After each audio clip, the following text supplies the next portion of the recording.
Stay tune, materi segera dimulai. Mohon perhatian dan duduk dengan tenang. Di materi sebelumnya, kita sudah belajar apa pengertian dari wirausaha, kewirausahaan, dan jiwa wirausaha. Nah, di materi kali ini, kita akan membahas bagaimana cara berwirausaha dan perhitungan apa saja yang perlu dilakukan. Ada 4 langkah untuk memulai usaha, yaitu 1. Menentukan ide usaha. Yang kedua, melakukan riset mengenai usaha yang akan dilakukan. Riset pasar dapat membantu kamu mengetahui audiens dan kebutuhan mereka, sehingga kamu dapat membuat keputusan yang lebih baik tentang cara meningkatkan penjualan. Ketiga, siapkan modal. Kemudian yang keempat, memanfaatkan media sosial untuk melakukan promosi. Dalam berwirausaha, ada yang membutuhkan modal dan ada yang sedikit atau bahkan disebut tidak membutuhkan modal. Usaha dropship adalah usaha yang termasuk dalam kategori wirausaha tanpa modal. Dropshipping adalah model bisnis yang memungkinkan seseorang untuk menjual produk tanpa harus menyimpan stok barang. Cara kerjanya cukup sederhana. Sebagai dropshipper, kamu bertindak sebagai perantara antara pelanggan dan supplier. Ketika ada pesanan dari pelanggan, kamu meneruskannya ke supplier yang kemudian akan mengirimkan produk langsung ke pelanggan atas nama kamu tentunya. Ini berarti kamu tidak perlu mengeluarkan modal besar untuk membeli stok terlebih dahulu, sehingga resiko keuangan dapat diminimalisir. Keuntungan dari sistem ini termasuk fleksibilitas lokasi, yaitu kamu dapat menjalankan bisnis dari mana saja selama ada koneksi internet.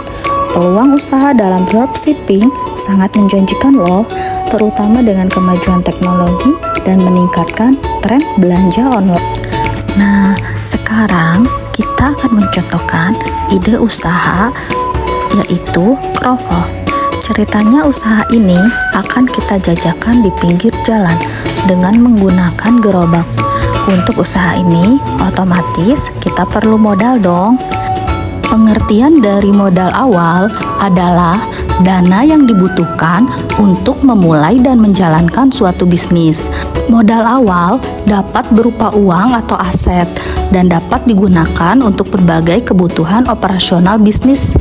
Nah, kali ini modal awal kita didapat dari tabungan dan pinjaman, yaitu senilai 5 juta rupiah.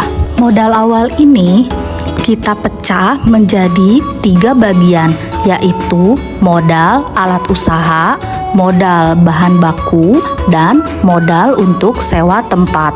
Dalam usaha kroffel yang kita jalankan ini, alat yang dibutuhkan adalah kompor 1 tungku, yaitu kisaran harga 170.000, kemudian wajan cetak 100.000, gerobak 1.500.000, etalase 300.000, capitan 8.000, sehingga total keseluruhan untuk alat yang kita butuhkan adalah 2.078.000 rupiah.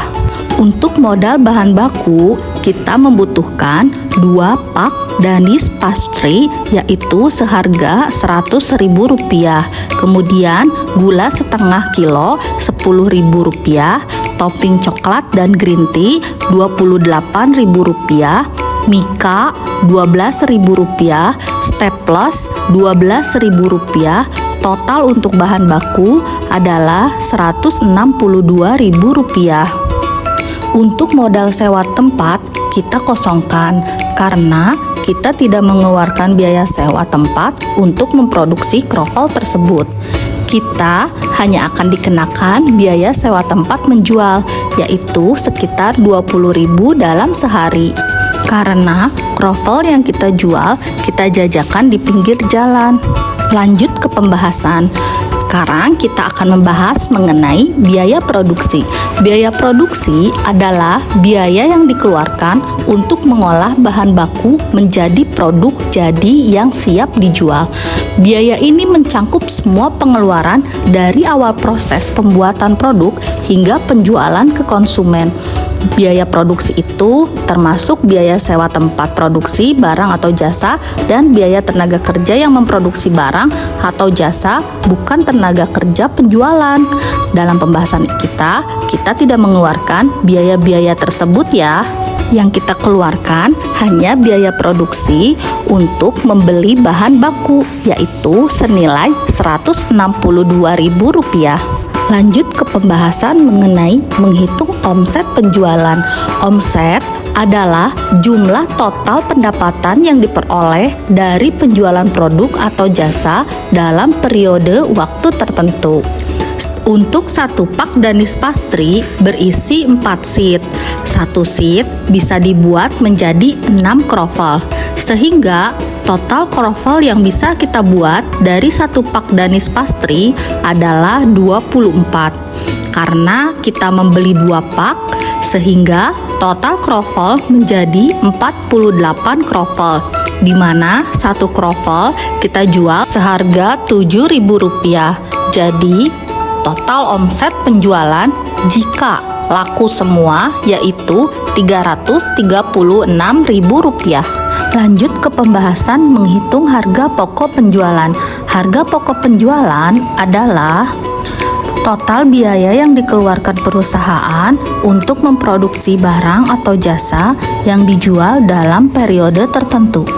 Kroffel yang kita jual seharga Rp7.000 didapat dari HPP yang sudah kita hitung sebelumnya, yaitu kita harus menghitung terlebih dahulu biaya produksi satu kroffel, di mana biaya produksi Rp162 dibagi total kroffel yang bisa dibuat, yaitu 48 kroffel, sehingga satu kroffel biaya produksinya sekitar Rp3.375. Dari Rp3.375, kita akan bagi dengan persentase keuntungan yang ingin diperoleh dari biaya produksi tersebut. Di sini kita akan ambil keuntungan sebesar 50%, yaitu dengan rumus 100 dikurangi 50. Jadi perhitungannya adalah Rp3.375 dibagi 100 dikurangi 50, yaitu 67,5. Nah, 67,5 itu kita kalikan lagi dengan 100, maka didapatlah angka 6.750 yang kita bulatkan menjadi Rp7.000. Lanjut ke pembahasan berikutnya, yaitu menghitung laba rugi.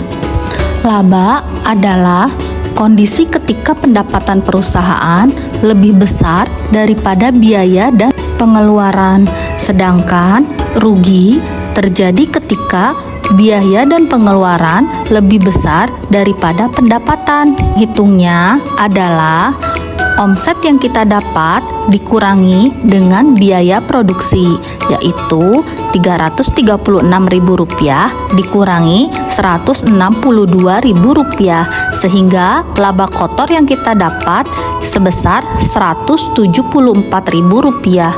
Nah, Rp174.000 itu kita kurangi dengan biaya sewa tempat penjualan sekitar Rp20.000, sehingga laba bersih yang kita peroleh adalah Rp154.000. Sekian materi kali ini. Terima kasih telah menonton video ini.